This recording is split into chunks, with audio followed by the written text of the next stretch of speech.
નમસ્કાર વિદ્યાર્થી મિત્રો, આજે આપણે ફરીથી ધોરણ 12માં ચેપ્ટર નંબર 2 ભાગીદારીના વાર્ષિક હિસાબમાં આગળ વધવાનું છે.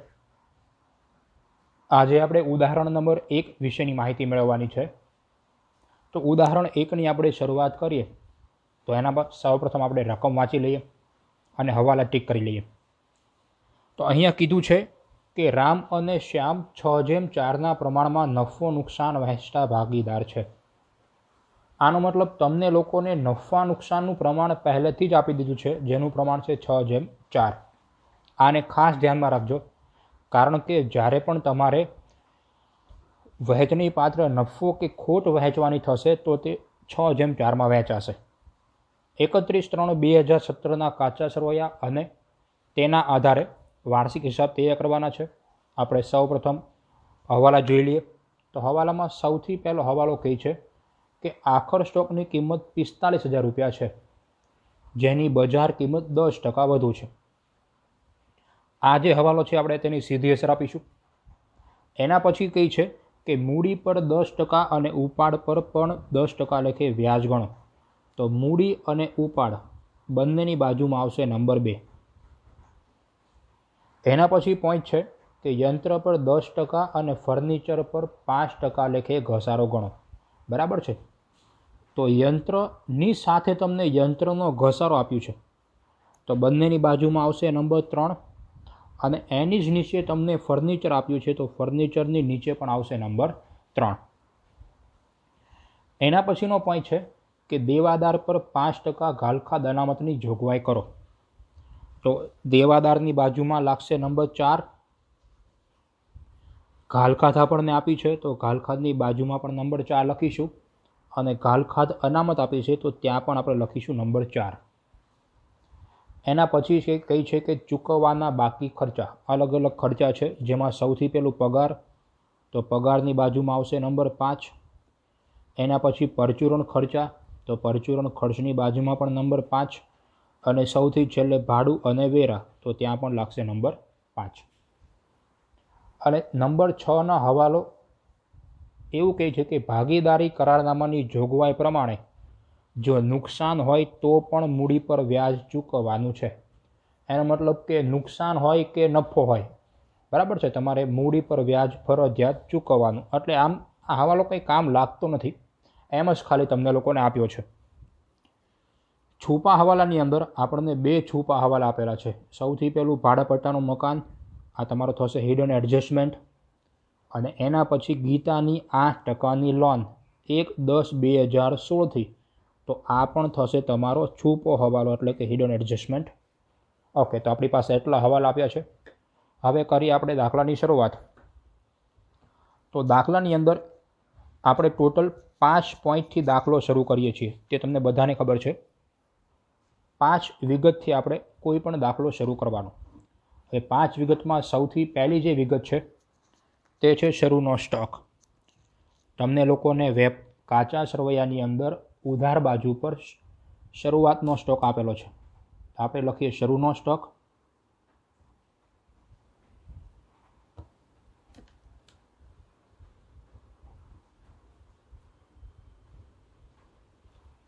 ડાયરેક્ટ આપણે લખીશું આઉટર કોલમની અંદર, જે આપણને આપેલો છે 25,000 રૂપિયા. એના પછી આપણે લખીશું ખરીદી. તો ખરીદી પણ લખાશે વેપાર ખાતાની અંદર ઉધાર બાજુ પર જ, તો આપણે લખીએ ખરીદી. ઇનર કોલમમાં લખીશું આપણે 60,000. એના પછીનો પોઈન્ટ આવશે વેચાણ, જે આપણને આપ્યું છે 78,150. પછીનો પોઈન્ટ આપણે લાવવાનો મૂડી ખાતાની બાકી. તો મૂડી આપણને જમા બાજુ પર આપી છે, તો આપણે પણ લખીશું જમા બાજુ પર 1/4/2016, આપણું જે વર્ષ શરૂ થાય તે લખીશું. બાકી આગળ લાવ્યા. રામની આપણને મૂડી આપી છે 80,000, જ્યારે શ્યામની આપણને મળી છે 70,000. એના પછીનો પોઈન્ટ છે ઉપાડ. આપણે ઉપાડ ખાતાની બાકી ખેંચીશું. ઉપાડ ઉધાર બાજુ પર આવશે, લખીશું આપણે 31/3/2017 ઉપાડ ખાતે. જેમાં આપણને રામનો ઉપાડ આપ્યો છે 18,000 અને શ્યામનો ઉપાડ છે 16,000. હવે આપણે હવાલાથી શરૂઆત કરીએ તો સૌથી પહેલો હવાલો આપણને કહે છે કે આખર સ્ટોકની કિંમત 45,000 છે, પરંતુ તેની બજાર કિંમત જે છે તે 10% વધુ છે. હવે આપણને બધાને ખબર છે કે જ્યારે પણ આપણે આખર સ્ટોકની ગણતરી કરીએ ત્યારે નાની કિંમત ધ્યાનમાં રાખવાની થાય, બરાબર છે? નાની કિંમતને જ ધ્યાનમાં રાખવાની થાય. તો ગણતરી જોઈએ આપણે તો ગણતરી પ્રમાણે આખર સ્ટોકની અંદર આપણને જે કિંમત આપી છે તે આપી છે 45,000 અને પછી કીધું કે આ 45,000નો જે સ્ટોક છે તેની કિંમત 10% વધુ છે, એટલે કે 45,000ના 10% એટલે કે 4500 રૂપિયા થાય. તો એની નવી કિંમત કેટલી થઈ ગઈ? 49,500. આપણને બધાને ખબર છે કે આખર સ્ટોક હંમેશા નાની કિંમત ધારણ કરે. તો આ બંનેમાં નાની કિંમત કઈ છે? 45,000 છે. તો આપણે પણ ખાલી 45,000ને જ ધ્યાનમાં રાખવાનું છે. તો આખર સ્ટોકની આપણી કિંમત આવશે 45,000. સૌથી પહેલો પોઈન્ટ છે વેપાર ખાતામાં જમા બાજુ પર લખીએ આપણે આખર સ્ટોક 45,000 અને બીજો પોઈન્ટ તમારો માલનો સ્ટોક કહેવાય, એટલે તમારી મિલકત છે. તો મિલકત લખાશે મિલકત લેણા બાજુ પર સૌથી નીચેના ભાગ પર આપણે લખીએ આખર સ્ટોક, જેની કિંમત આવશે 45,000. એના પછી હવાલા નંબર 2 કે મૂડી પર 5% અને ઉપાડ પર 10% વ્યાજ ગણો, બરાબર છે? તો મૂડીનું વ્યાજ એટલે કે જમાનું વ્યાજ જમા નીચે, ઉધારનું વ્યાજ ઉધાર નીચે, અથવા તો નિયમ પ્રમાણે મૂડી પર વ્યાજ ભાગીદારની આવક પેઢીનો ખર્ચ. આવક છે તો લખીએ મૂડી ખાતામાં જમા બાજુ પર 31/3/2017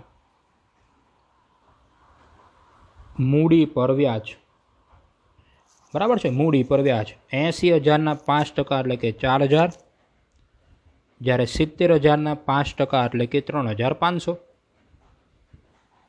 મૂડી પર વ્યાજ મૂડી ખાતામાં જમા તો બીજી હશે નન્નુફાની અંદર ઉધાર. આપણને બધાને ખબર છે કે મૂડીમાં જમા હોય તો નન્નુફાની અંદર ઉધાર જ આવે, અથવા તો ભાગીદારી પેઢીનો ખર્ચો છે. લખાશે મૂડી પર વ્યાજ.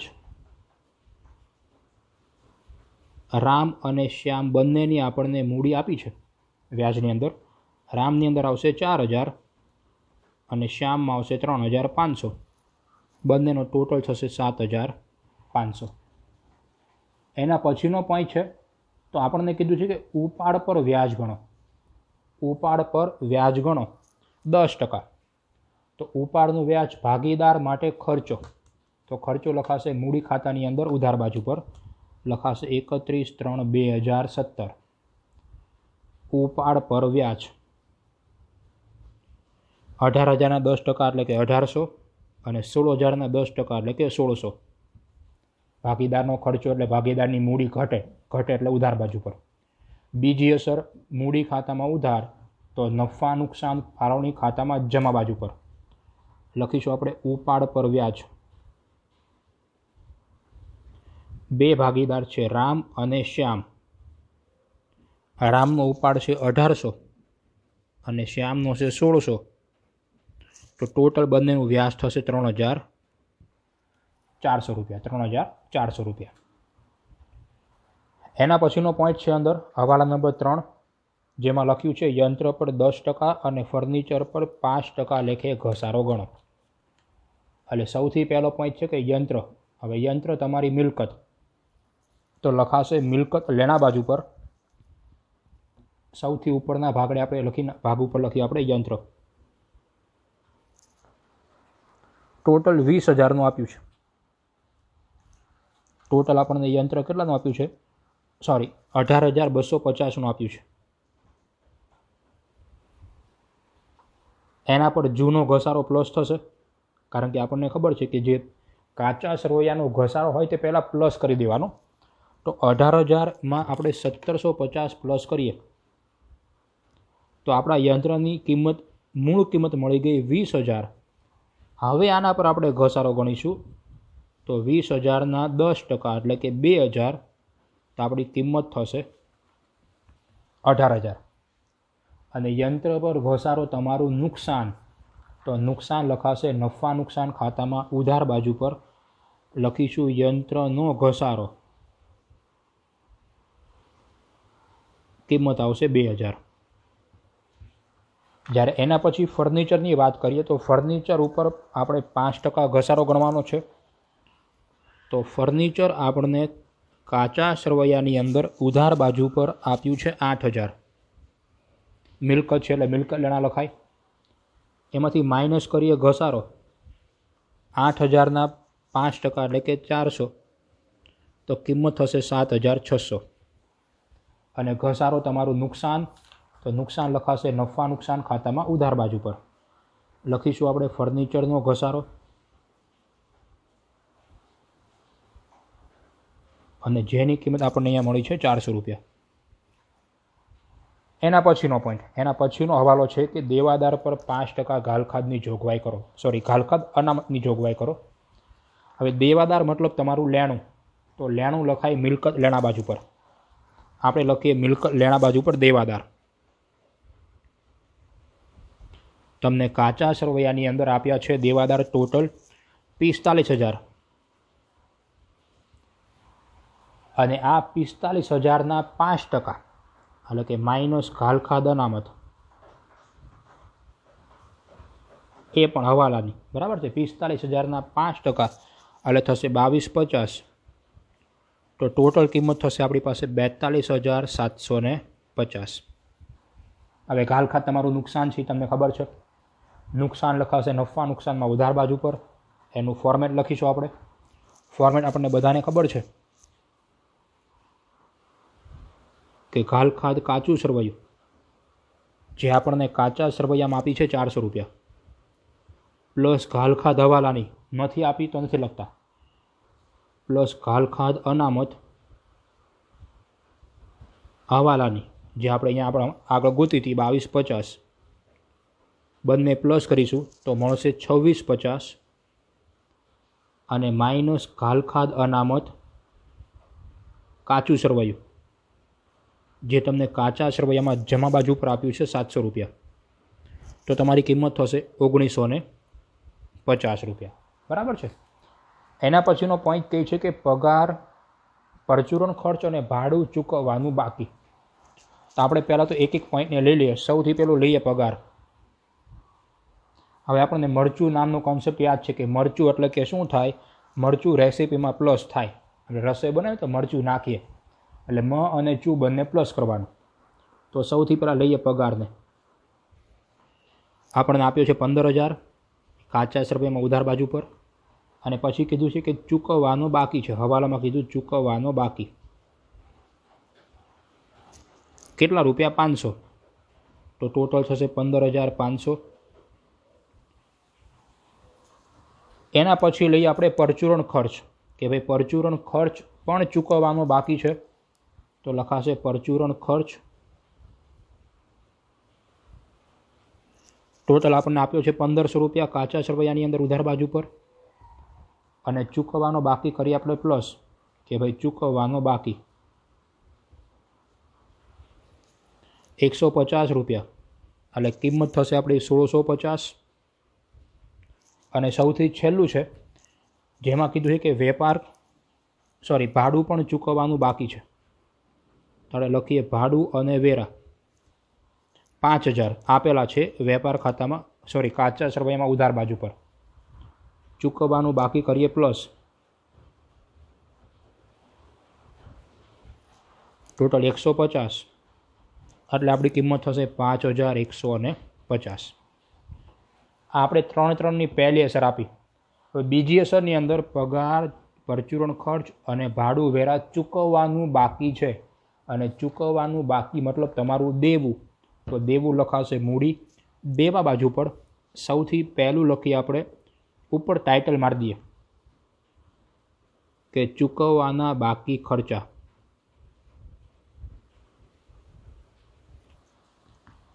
એમાં સૌથી પહેલો જે ખર્ચો છે તે છે પગાર,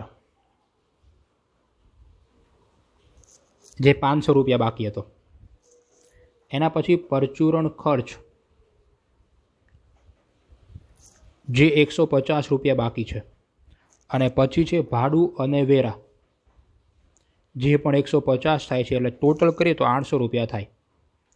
હવે ઘણા વિદ્યાર્થીઓને આ રીતના પણ લખી શકાય કે ભાઈ પગાર ચૂકવવાનો બાકી આઉટર કોલમમાં 500, પરચુરણ ખર્ચ ચૂકવવાનો બાકી આઉટર કોલમમાં 150 અને ભાડું વેરા પણ અલગ તમે લખી શકો. ભેગું કરો તો પણ ચાલે, અલગ કરો તો પણ ચાલે, એ તમારી મરજી પ્રમાણે તમે લખી શકો. એના પછીનો પોઈન્ટ છે, છઠ્ઠો હવાલો તો આપણે થઈ ગયો છે કે ભાઈ મૂડી પર વ્યાજ ગણવાનું છે. છુપા હવાલાની અંદર સૌથી પહેલો જે છુપો હવાલો છે તે છે ભાડાપટ્ટાનું મકાન. તો ભાડાપટ્ટાના મકાન માટે એક સૂત્ર છે જે આપણે મૂકીએ કે ભાડાપટ્ટાના મકાનની માંડવળ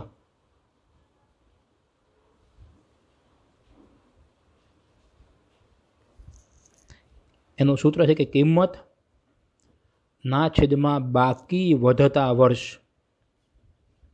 ક્યારથી? તો કે આપણું વર્ષ શરૂ થાય ત્યારથી. હવે તમને લોકોને ભાડાપટ્ટાની જે મિલકત છે તેની કિંમત આપી દીધી 7,000 અને 4 વર્ષ માટે કંઈ નથી કીધું. એનો મતલબ કે આપણું વર્ષ શરૂ થયું હશે ત્યારે જ આપણે મિલકત લીધી હશે. બરાબર છે? તો 7,000 ભાગ્યા 4 કરું તો કિંમત આવશે 1,750. એનો મતલબ કે એક વર્ષની અંદર 1,750 રૂપિયા કિંમત ઘટે. ભાડાપટ્ટાનું મકાન તમારી મિલકત છે તો લખાશે મિલકત લેણા બાજુ પર, લખીએ મિલકત લેણા બાજુ પર ભાડાપટ્ટાનું મકાન.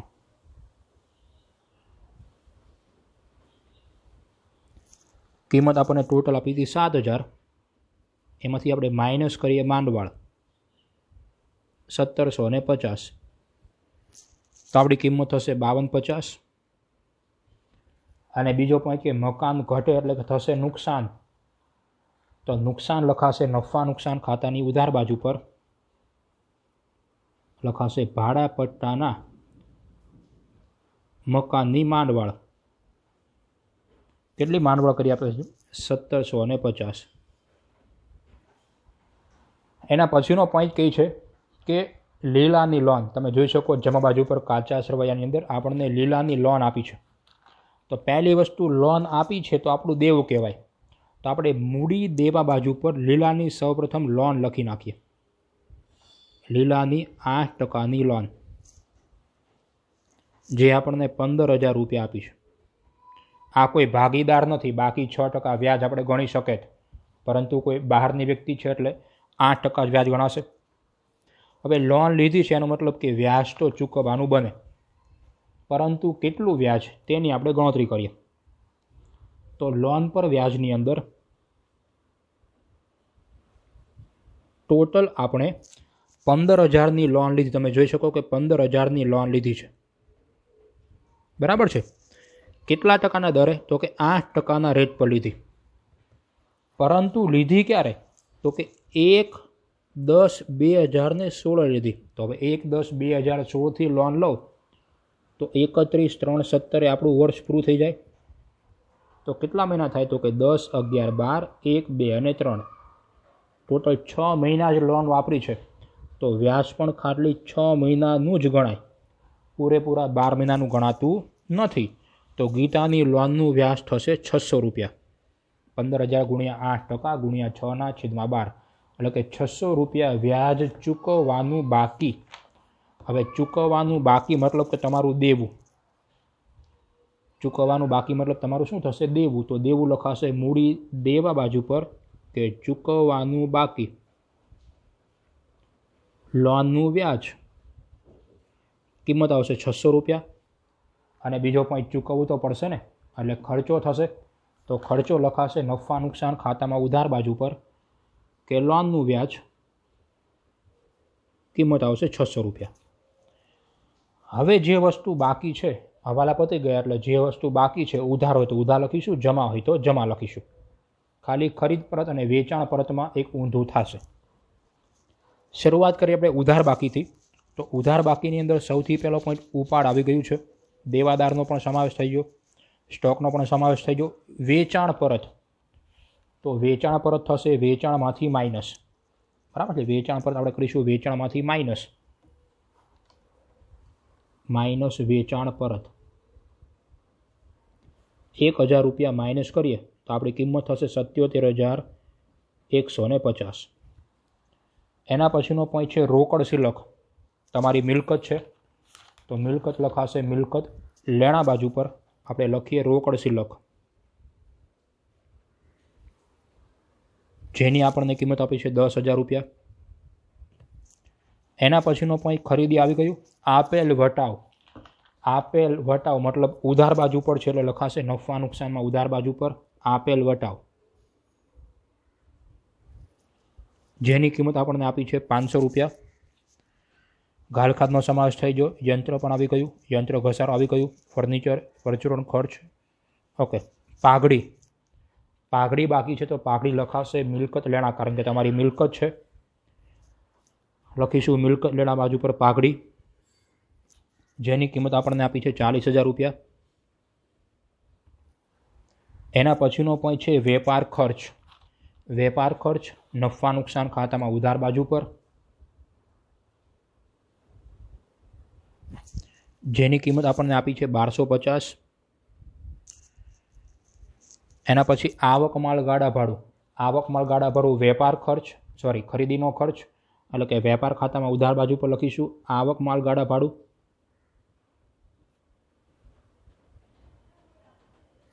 જેની કિંમત આપણને આપી છે 400 રૂપિયા।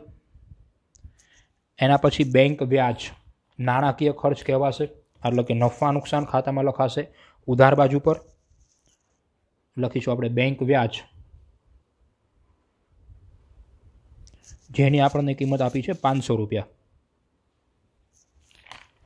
એના પછીની કિંમત છે વીમા પ્રીમિયમ, ફરીથી તમારો મતલબ ખર્ચો થશે નફા નુકસાન ખાતામાં ઉધાર બાજુ પર વીમા પ્રીમિયમ, જેની કિંમત આપણને આપી છે 800 રૂપિયા। અને સૌથી છેલ્લું છે અગાઉથી ચૂકવેલ મજૂરી બાકી છે તો મજૂરી લખાશે વેપાર ખાતામાં ઉધાર બાજુ પર, લખીશું આપણે મજૂરી, કિંમત છે 14,000।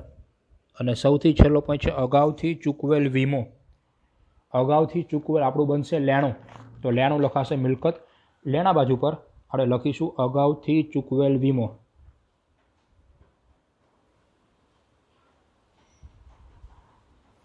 જેની આપણને કિંમત આપી છે 200 રૂપિયા। ઉધાર પૂરું। હવે જમાની વારી। જમાની અંદર સૌથી પહેલો પોઈન્ટ છે લેણદાર, કાચા સર્વેમાં સૌથી પહેલો પોઈન્ટ છે લેણદાર, તો લેણદાર મતલબ તમારું દેવું, તો દેવું લખાશે મૂડી દેવા બાજુ પર, લખીશું આપણે લેણદાર, જે વસ્તુ બાકી છે તે લખવા લાગવાની, કિંમત છે 35,000। એના પછીનો પોઈન્ટ છે ખરીદ પરત, તો એ માઇનસ થશે ખરીદીમાંથી, ખરીદીમાંથી આપણે માઇનસ કરીએ ખરીદ પરત, 1500 રૂપિયા માઇનસ કરીએ તો મળશે આપણને 58,500। એના પછી બેંક ઓવરડ્રાફ્ટ બીઓડી તમારું દેવું, તો દેવું લખાશે મૂડી દેવા બાજુ પર, લખીશું બેંક ઓવરડ્રાફ્ટ,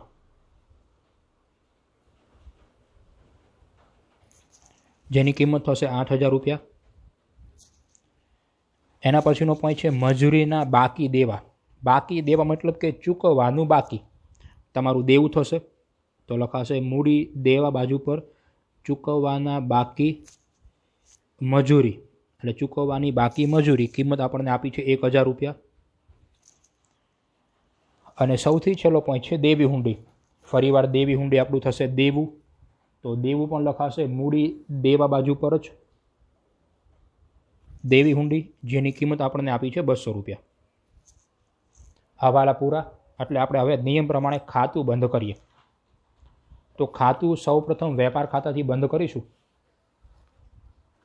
ઓકે। તો આ રહ્યું વેપાર ખાતું।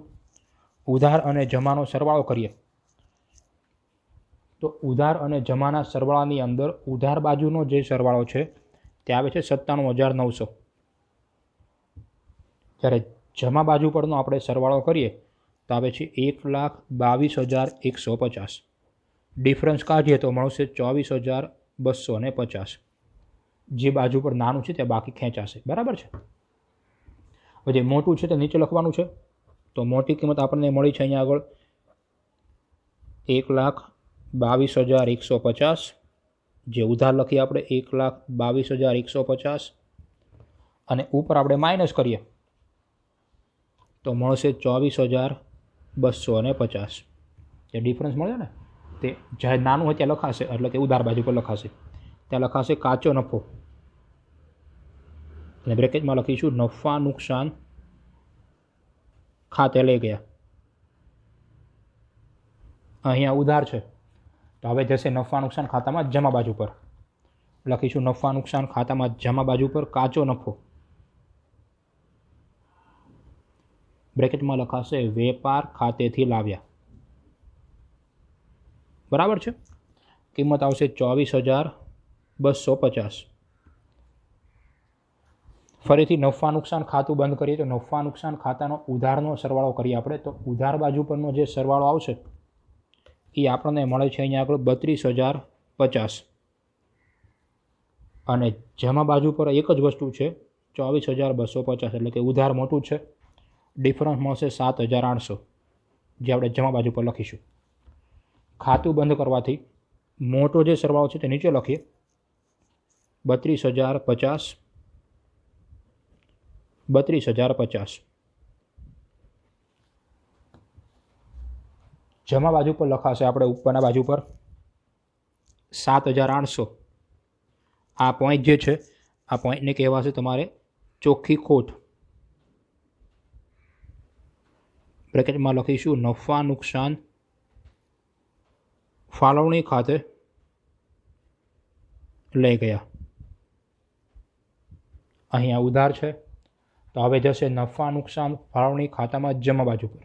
સોરી, અહીંયા નન્નું ખાતામાં જમા હતું તો હવે નન્નું ફાની અંદર આવશે ઉધાર બાજુ પર. લખીશું 7,800 ચોખ્ખી ખોટ નફા નુકસાન ખાતેથી લાવ્યા. અહીંયા પણ તમે જોઈ શકો કે ઉધારનો જ સરવાળો મોટો છે તો નીચે લખીએ આપણે ટોટલ થશે ઉધારનો 15,300. સેમ જમા લખીએ 15,300. હવે ઉધારમાંથી જમામાં ઉધાર એટલે કે જે ટોટલ મળ્યું છે એમાંથી આપણે ઉપરનું માઇનસ કરીએ તો આ જે આપણને કિંમત મળશે તે થશે 11,900 રૂપિયા. આને કહેવાશે વહેંચણી પાત્ર ખોટ. જે નફા નુકસાનના પ્રમાણમાં વહેંચાય, આપણને ખબર છે કે નફા નુકસાનનું પ્રમાણ આપેલું છે 6:4, એટલે કે રામ અને શ્યામ. રામની અંદર આવશે 7,140 અને શ્યામની અંદર આવશે 4,760 રૂપિયા. ઓકે. નન્નું ફાની અંદર જમા બાજુ પર છે તો મૂડી ખાતામાં આપણે આવીશું ઉધાર બાજુ પર. તો ઉધાર બાજુ પર આપણે લખીશું 31/3/2017. 31/3/2017 ત્યાં લખાશે આપણે વહેંચણી પાત્ર ખોટ. જે આપણને કિંમત મળી હતી ઉપરથી કે 7,140 અને 4,760. મૂડી ખાતું બંધ કરીએ તો મૂડી ખાતાની અંદર હંમેશા જમા બાજુ પરનો જ ટોટલ મોટો આવે છે. તો રામની અંદર જોઈએ આપણે તો રામની અંદર જમા બાજુ પરનો જે સરવાળો છે તે આવે છે 84,000. તે જ ઉધાર લખીએ આપણે 84,000 અને ઉપરના 18,800 અને 7,140 માઇનસ કરું તો આપણને કિંમત મળશે 57,060. જ્યારે શ્યામની અંદર જમાનો સરવાળો 73,500 એ જ આવશે ઉધાર બાજુ પર 73,500 અને ઉપરનું માઇનસ કરીએ તો મળશે 51,140. અહીંયા લખાશે 31/3/2017 બાકી આગળ લઈ ગયા. અહીંયા ઉધાર તો હવે જશે જમા બાજુ પર. જમા એટલે કે મૂડી દેવા. લખીશું મૂડી દેવા બાજુ પર મૂડી રામ અને શ્યામ. રામની આપણને મળી છે 57,060 અને શ્યામની આપણને મળશે 51,140 એટલે કિંમત થશે 1,08,200. હવે મૂડી દેવા અને મિલકત લેણાનો બંનેનો આપણે સરવાળો કરીએ છીએ તો બંને બાજુ પરનો જે ટોટલ આવશે એ આવશે 1,68,800 અને 1,68,800. તો આ છે દાખલા નંબર એટલે કે ઉદાહરણ નંબર 1. અહીં આપણે પૂરું થાય છે. આપણે નેક્સ્ટ લેક્ચરમાં આપણે ઉદાહરણ નંબર 2 વિશેની માહિતી મેળવીશું. જો તમને કોઈ દાખલામાં ક્વેરી હોય તો તમે કોમેન્ટ બોક્સમાં નીચે લખી શકો છો. તમે ચેનલમાં નવા હો તો ચેનલને સબસ્ક્રાઈબ કરીને તમારા વિદ્યાર્થી મિત્રો અથવા તો તમારા ફ્રેન્ડ દોસ્તારોમાં તમે ચેનલને શેર કરી શકો છો, લાઈક પણ કરી શકો છો. ત્યાં સુધી